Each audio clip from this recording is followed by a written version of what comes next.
José Gil Segarra y estoy colegiado por el Colegio de Biólogos de la Comunidad Valenciana.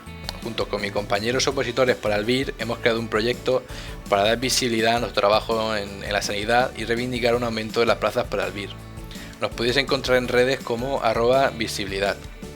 La idea de este proyecto nace de la rabia y de la impotencia de ver cómo año tras año no vemos un cambio sustancial en las plazas, haciéndose más difícil la posibilidad de optar a una de estas plazas. La gota que ha colmado el vaso ha sido la forma en cómo el gobierno nos ha ninguneado durante esta crisis del coronavirus.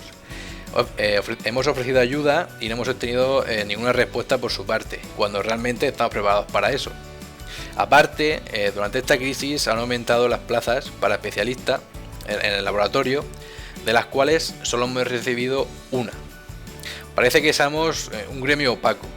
Estamos ahí, pero no nos quieren ver o no nos ven, algo pasa. Y bueno, solo decir que a través de este proyecto vamos a luchar hasta el final. No tenemos miedo, no tenemos nada que perder y nos van a tener que escuchar. Y conseguiremos lo que nos pertenece.